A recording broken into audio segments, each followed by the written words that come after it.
सोचिए, सिर्फ एक दिन और बाजार में हजारों करोड़ रुपए इधर से उधर हो जाते हैं। कुछ लोग कमाते हैं, कुछ गवाते हैं। आज हम 11 फरवरी की उसी एक दिन की कहानी को समझेंगे और जानेंगे कि उस दिन के उतार चढ़ाव के पीछे आखिर चल क्या रहा था। देखिए, स्टॉक मार्केट का हर दिन ना एक थ्रिलर फिल्म जैसा होता है। कुछ हीरो बनते हैं, कुछ जीरो, और कहानी में हमेशा एक ट्विस्ट होता है। तो चलिए 11 फरवरी की इसी कहानी के पन्ने पलटते हैं और देखते हैं कि उस दिन क्या हुआ। किसी भी कहानी की शुरुआत बिल्कुल शुरू से होती है। तो चलिए, बाजार की घंटी बजने से भी पहले चलते हैं उस वक्त हवा में क्या था, ट्रेडर्स और इन्वेस्टर्स के मन में क्या चल रहा था। तो सबसे पहला और सबसे बड़ा सवाल, सुबह सुबह जब ट्रेडर्स अपनी स्क्रीन खोल रहे थे तो माहौल कैसा था? क्या एक तेजी की उम्मीद थी या मंदी की? तो देखिए, जो शुरुआती सिग्नल मिल रहे थे वो तो काफी पॉजिटिव थे। गिफ्ट निफ्टी, जो हमें भारतीय बाजार के शुरुआती मूड का अंदाजा देता है, वो 92 पॉइंट्स ऊपर था। मतलब सुबह सुबह ही निवेशकों में अच्छा खासा जोश था। और ये सिर्फ हवाई बातें नहीं थीं। जियोजित इन्वेस्टमेंट्स के वीके विजय कुमार जैसे एक्सपर्ट्स भी यही मानकर चल रहे थे। उनका कहना था कि विदेशी निवेशक जो पहले लगातार बिकवाली कर रहे थे, अब वो शांत हो गए हैं, और साथ ही रुपए की स्थिरता से भी बाजार को एक अच्छा सपोर्ट मिल सकता है। तो चलिए, माहौल तो एकदम तैयार था एक एक्शन से भरे दिन के लिए। अब देखते हैं कि जब घंटी बजी तो असली एक्शन कैसा रहा और दिन भर बाजार में क्या क्या ड्रामा हुआ। ये टाइमलाइन तो दिन की पूरी रोलर कोस्टर राइड दिखा रही है। देखिए, सुबह 9:15 पे क्या जबरदस्त शुरुआत हुई, लेकिन एक घंटे के अंदर ही 9:54 तक सारा जोश ठंडा पड़ गया और बाजार नीचे आ गया। दोपहर तक बाजार एक सुस्त दायरे में घूमता रहा और दिन के आखिर में लगभग वहीं बंद हुआ जहां से शुरू हुआ था। अब सवाल ये है कि बाजार में इतनी उठापटक हो क्यों रही थी? इसके पीछे एक बहुत बड़ा कारण था अर्निंग सीजन।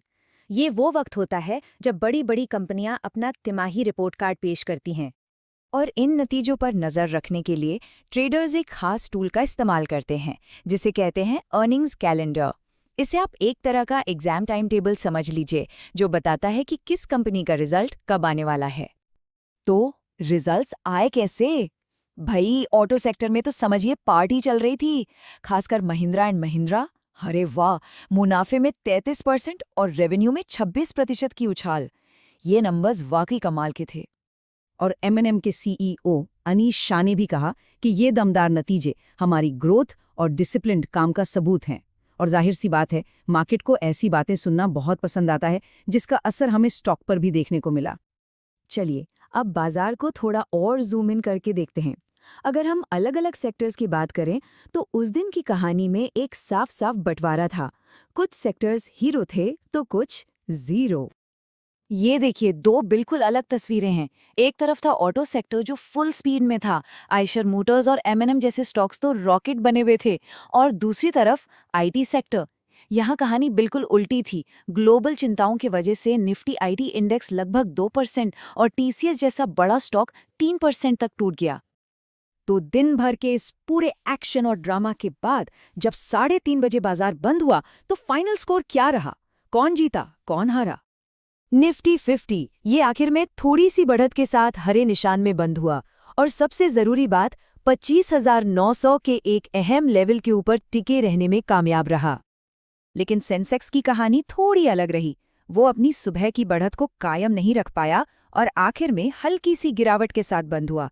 दिन में जो प्रॉफिट बुकिंग हुई, ये उसका ही असर था। और अगर रुपए की बात करें तो वहां भी हल्की सी कमजोरी दिखी। अमेरिकी डॉलर के मुकाबले रुपया 0.1% गिरकर 90.70 पर बंद हुआ। पर देखिए, ये नंबर्स तो सिर्फ आधी कहानी है। असली सवाल तो ये है कि एक्सपर्ट्स ने इस दिन के एक्शन से क्या समझा, वो आगे के लिए क्या संकेत देख रहे हैं।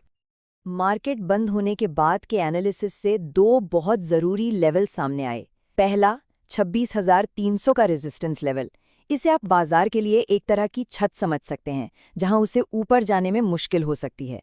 और दूसरा, 25,600 का सपोर्ट लेवल, जो एक फर्श की तरह काम कर सकता है।